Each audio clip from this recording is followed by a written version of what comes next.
Good morning students. आज की class में हम स्किन के बारे में स्टडी करेंगे। हमने पिछले वीडियो में स्किन के बारे में स्टडी किया था, जिसमें बेसिकली हमने स्किन के जो इंट्रोडक्शन थे, नॉर्मल चीज़ें थी उसके अंदर, और जो एपिडर्मिस लेयर था उसके बारे में हमने डीप में स्टडी किया था। और आज की क्लास में हम जो है डर्मिस लेयर और हाइपोडर्मिस लेयर के बारे में स्टडी करेंगे। ठीक है, डर्मिस लेयर ये क्या है? स्किन की सेकेंड लेयर है। हमने ऐसा सा एक बनाया था। ये जो है ये आपकी जो है वो एपिडर्मिस है, ये डर्मिस है, और ये है हाइपोडर्मिस। ठीक है, तो इस तरीके से हम आज की क्लास में डर्मिस लेयर के बारे में स्टडी करेंगे। डर्मिस लेयर होता क्या है? ठीक है, तो सबसे पहला जो है डर्मिस लेयर क्या है? वैस्कुलर लेयर है। वैस्कुलर, इसके पहले हमने जो एपिडर्मिस पढ़ा था वो एवैस्कुलर लेयर थी, यानी कि उनमें ब्लड वेसल्स प्रेजेंट नहीं था। ठीक है, इसके अलावा जो हमारी डर्मिस लेयर होती है ये डीप लेयर है, deep layer of skin. Deep layer of skin है ना, जो कहाँ पाई जाती है? फॉन अंडर एपिडर्मिस, जो एपिडर्मिस के नीचे प्रेजेंट होती है। ठीक है, ये बेसिकली इरेगुलर कनेक्टिव टिश्यू से बने होते हैं। Irregular connective tissue, irregular connective tissue से ये मिलकर के बने होते हैं। और बेसिकली ये काम क्या करते हैं? ये स्किन को स्ट्रेंथ प्रोवाइड करते हैं व इलास्टिसिटी प्रोवाइड करते हैं। Provide strength and elasticity, provide strength and elasticity। ठीक है, तो ये इनका बेसिकली क्या है? काम है। ठीक है, इसके अलावा इनके अंदर क्या प्रेजेंट होता है कि जैसे कि हमने जब एपिडर्मिस लेयर के बारे में पढ़ा था तो हमने पढ़ा था कि जो हमारी एपिडर्मिस लेयर है, एपिडर्मिस लेयर के अंदर 5 लेयर प्रेजेंट थे। तो उसी तरीके से जो डर्मिस लेयर है इसके अंदर क्या है? 2 लेयर प्रेजेंट हैं। हम इस तरीके से चार्ट के द्वारा इसको समझेंगे। 2 लेयर प्रेजेंट होते हैं डर्मिस लेयर के अंदर। पहला जो लेयर है वो है पैपिलरी लेयर, और जो सेकेंड लेयर है वो क्या है? Reticular layer. ठीक है, हम यहाँ लिख लेते हैं पैपिलरी लेयर। नेक्स्ट क्या है? Reticular layer. पैपिलरी लेयर व रेटिकुलर लेयर। पैपिलरी लेयर के अंदर जो है वो बम्स प्रेजेंट होते हैं, यानी कि ये ऐसे ऐसे ऐसे ऐसे से लगभग इसके अंदर प्रेजेंट होता है। ठीक है, हैज़ बम्स। ठीक है, नेक्स्ट पॉइंट क्या है कि ये मोर सुपरफिशियल लेयर है, यानी कि अगर हम इन दोनों लेयर को अभी एक डायग्राम के द्वारा भी समझेंगे तो ये जो पैपिलरी लेयर है ये सुपरफिशियल है, यानी कि ऊपर के साइड में प्रेजेंट होगी, और रेटिकुलर लेयर जो होगी इससे डीपर होगी। ठीक है, तो हम यहाँ लिख सकते हैं मोर सुपरफिशियल लेयर। ठीक है, ये मोर सुपरफिशियल लेयर है और ये बेसिकली लूज कनेक्टिव टिश्यू से बना होता है। ठीक है, हमने अभी पढ़ा था कि ये कनेक्टिव टिश्यू से बना होता है जो डर्मिस लेयर है। तो बेसिकली जो पैपिलरी लेयर है वो क्या है? लूज कनेक्टिव टिश्यू से बना होता है। ठीक है, इनमें ब्लड वेसल्स व नर्व्स भी प्रेजेंट होते हैं। Blood vessels and nerve. ठीक है, नर्व और ब्लड वेसल्स भी पैपिलरी लेयर के अंदर प्रेजेंट होती है। अब हम देखेंगे कि हमारा जो रेटिकुलर लेयर है, रेटिकुलर लेयर है बेसिकली ये यहाँ पे हमने पढ़ा कि ये लूज कनेक्टिव टिश्यू से बना है, जबकि जो रेटिकुलर लेयर होती है वो डेंस कनेक्टिव टिश्यू से बनी होती है। Dense connective tissue. ठीक है, बेसिकली ये किस टाइप के होते हैं? Irregular.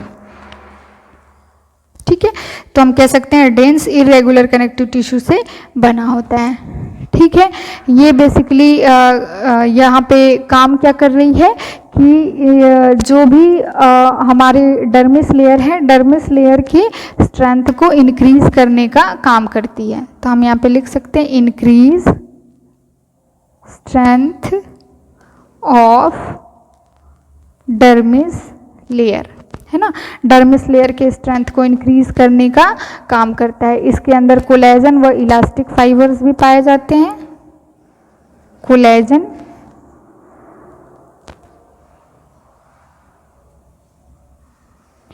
And elastic fibres, collagen व इलास्टिक फाइबर्स पाए जाते हैं। तो बेसिकली इन्हीं को इलास्टिक फाइबर्स की वजह से क्या होगा, इलास्टिसिटी होगा। और जो कोलेजन्स होते हैं, जब इन्हीं कोलेजन्स के अंदर जो है वो जैसे कि टीयर हो जाता है, टीयरिंग हो जाती है, तो हमें स्ट्रेच मार्क दिखाई देता है। ठीक है, स्ट्रेच मार्क,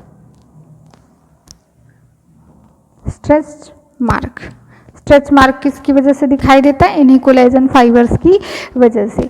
ठीक है, इसके अलावा अगर हम ओवरऑल बात करें तो जो भी हमारी जो डर्मिस लेयर है, डर्मिस लेयर के अंदर ग्लैंड्स भी प्रेजेंट होते हैं, ग्लैंड्स। ठीक है, इसके अलावा जो हम एक चीज़ और जान लेते हैं कि जो ग्लैंड है वो तो प्रेजेंट है ही, और जो आपने सुना होगा ट्रांसडर्मल पैच के बारे में, जो समटाइम पेन वगैरह को रिड्यूस करने के लिए हम यूज़ करते हैं। तो इन जो भी ट्रांसडर्मल पैच लगते हैं तो बेसिकली वो डर्मिस लेयर के अंदर ही एब्जॉर्ब होते हैं। ठीक है, उनका जो भी एब्जॉर्प्शन का जो भी प्रोसेस चलता है, तो जो केमिकल है वो कहाँ पे एब्जॉर्ब होगा, डर्मिस लेयर के अंदर। ठीक है, इसके अलावा जो डर्मिस लेयर है, डर्मिस लेयर के अंदर दो तरीके के कॉर्पसल्स पाए जाते हैं, कॉर्पसल्स। ठीक है, दो कॉर्पसल्स पाए जाएंगे। पहला जो है मिजनर्स, लिख लेते हैं यहाँ पे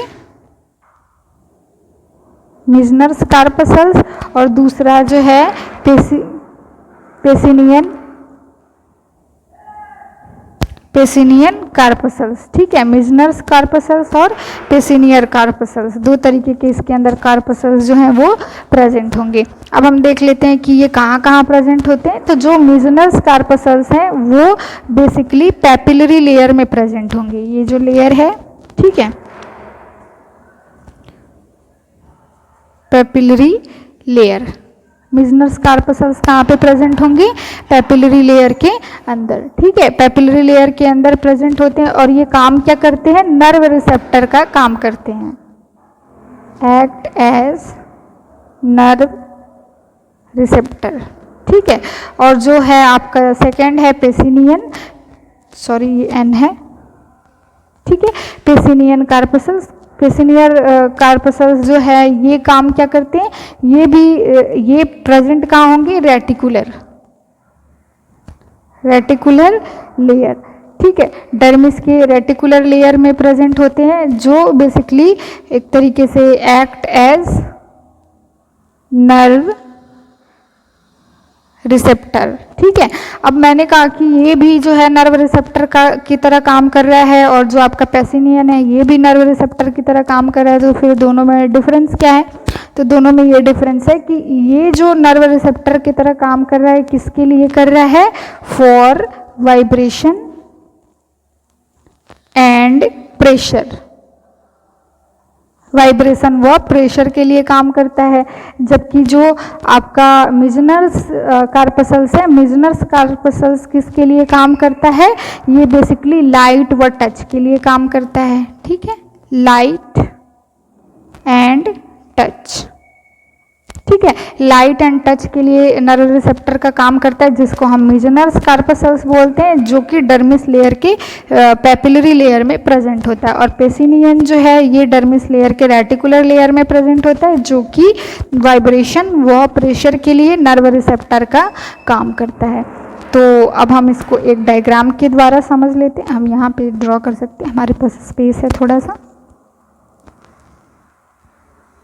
हमने जो चीज़ें अभी पढ़ी बस उसी को इस डायग्राम में मैं दिखाना चाहती हूँ। हमने पढ़ा था कि ये क्या है, इरेगुलर कनेक्टिव टिश्यू से बना होता है। ठीक है, ऊपर के साइड में जो है वो आपका पैपिलरी लेयर है, और नीचे के साइड में जो है वो रेटिकुलर लेयर है। ठीक है, तो ऊपर के साइड में ये जो आपको पैपिलरी, ये क्या हो गया, पैपिलरी लेयर, और नीचे के साइड में क्या हो गया, रेटिकुलर लेयर। अब जो पैपिलरी लेयर है उनमें ये फोल्डिंग्स जो आपको दिखाई दे रहे हैं, फोल्डिंग्स, ये फोल्डिंग्स या हम कह सकते हैं कि जो रिड्ज बन रहा है, किनारा बन रहा है, तो ये फोल्डिंग्स काम क्या करते हैं, जो लेयर है वो फोल्डिंग्स में कन्वर्ट हो जा रही है। तो ये फोल्डिंग्स बेसिकली जो है एपिडर्मिस लेयर तक ब्लड पहुंचाने का काम करते हैं।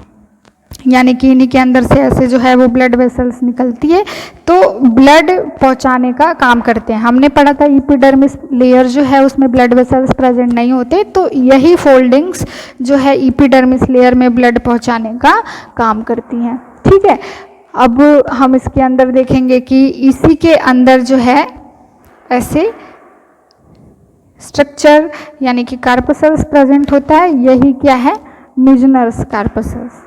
ठीक है, इसको हम क्या बोलते हैं, बेसिकली मिजनर्स कार्पसल्स। और जो आपका ये नीचे वाला रेटिकुलर लेयर है, इसी रेटिकुलर लेयर के अंदर ऐसे ऐसे मैं ड्रॉ कर देती हूँ, ये क्या है, पेनिसियन कार्पसल्स। ठीक है, ये क्या है, मिजनर्स कार्पसल्स, जो कि आपका पैपिलरी लेयर में प्रेजेंट है। और जो आपका पेनिसियन कार्पसल्स है, ये कहाँ पे प्रेजेंट है, रेटिकुलर लेयर के अंदर प्रेजेंट है। अब हमने पढ़ा था कि रेटिकुलर लेयर के अंदर ग्लैंड्स भी प्रेजेंट होते हैं।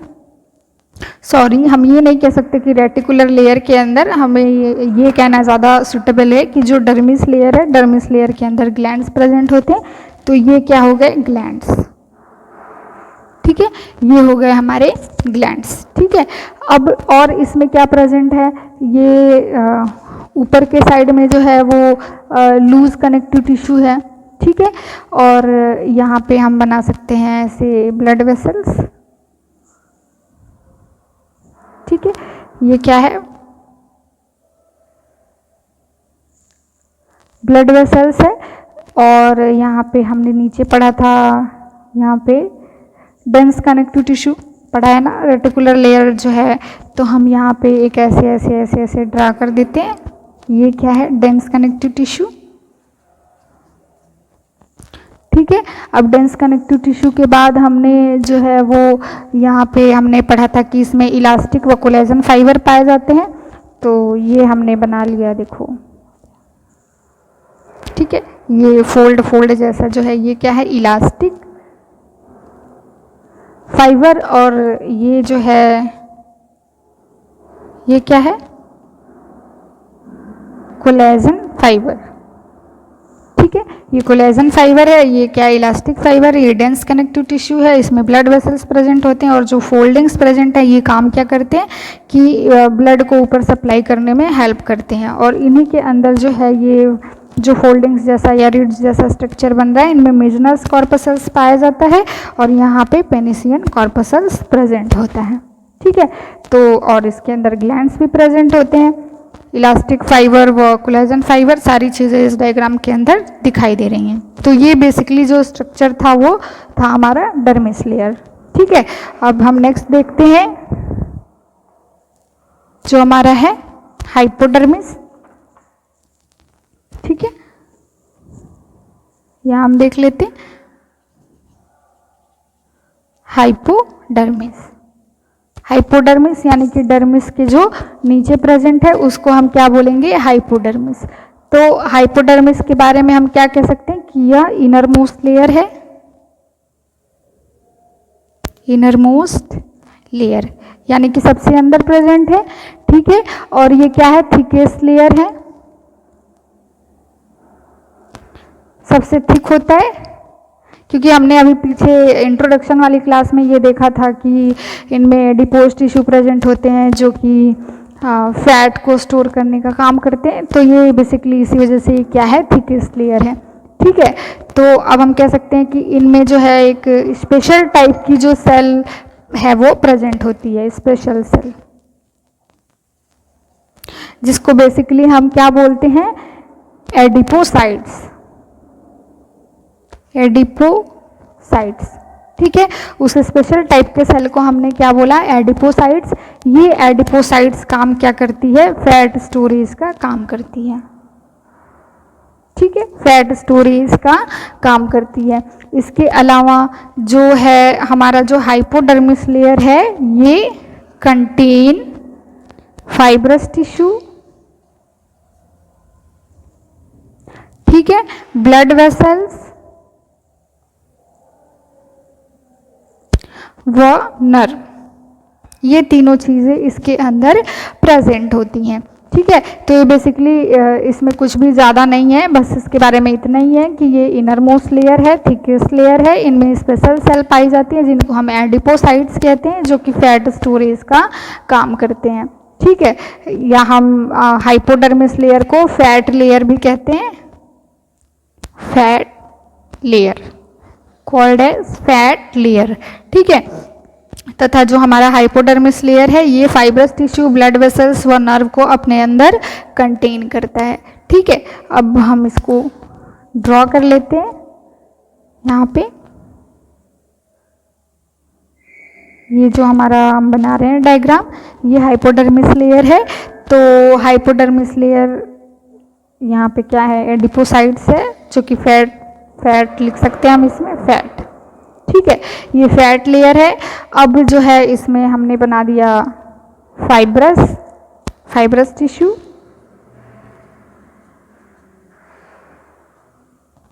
ठीक है, दूसरा जो है इसके अंदर हमने बना दिया ऐसे, ये क्या है, blood vessels.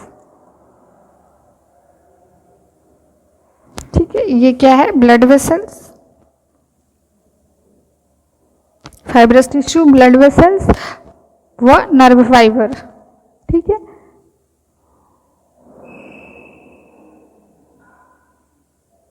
Nerve fibre neuron के स्ट्रक्चर जैसा बना देते हैं ताकि आपको देखने में समझ में आए। ये क्या है, नर्व फाइबर।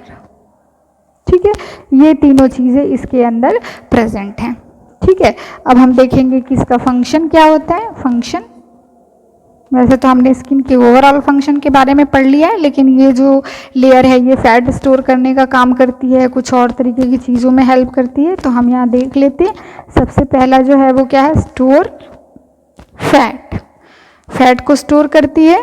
दूसरा, एक्ट एज कुशन, कुशन का काम करती है, क्योंकि इसमें फैट है तो ये गद्देदार जैसी होती है, इसलिए ये कुशन का काम कर रही है। और नेक्स्ट क्या है, इंसुलेशन फ्रॉम कोल्ड। ठीक है, ये इंसुलेशन फ्रॉम कोल्ड कैसे, क्योंकि ये हीट को प्रोड्यूस करने का काम करती है। हीट कैसे प्रोड्यूस करती है, क्योंकि इनमें जो है, यहाँ पे मैं लिख देती हूँ, प्रोड्यूस हीट। हीट ये कैसे प्रोड्यूस करती है, क्योंकि कंटेन ब्लड वेसल्स। तो ब्लड वेसल्स है तो ब्लड जो है उसका जो टेम्परेचर है उसकी वजह से जो है इसका टेम्परेचर क्या होता है, मेंटेन होता है और हीट को प्रोड्यूस करने का काम करती है। इसके अलावा जो है वो फैट इसमें प्रेजेंट है, तो उसकी वजह से भी ये जो है वो हीट को प्रोड्यूस करने का काम करती है। ठीक है, तो जो मेन जो है वो यही है कि ये इसके अंदर, इस लेयर के अंदर जो है ब्लड वेसल्स प्रेजेंट है, जो कि जो है हीट को प्रोड्यूस करने का काम करेगी। ठीक है, तो ये जो था ये किसके बारे में था, जो स्किन की हमारी थर्ड लेयर है, हाइपोडर्मिस लेयर, इसके बारे में। तो यहाँ पे हमारा जो स्किन का टॉपिक है वो कंप्लीट हो जाता है। स्किन के टॉपिक के अंदर हमने स्किन के जनरल इंट्रोडक्शन व उसके 3 लेयर के बारे में डीप में स्टडी किया था। आई होप आपको ये वीडियो समझ आया होगा। Thank you.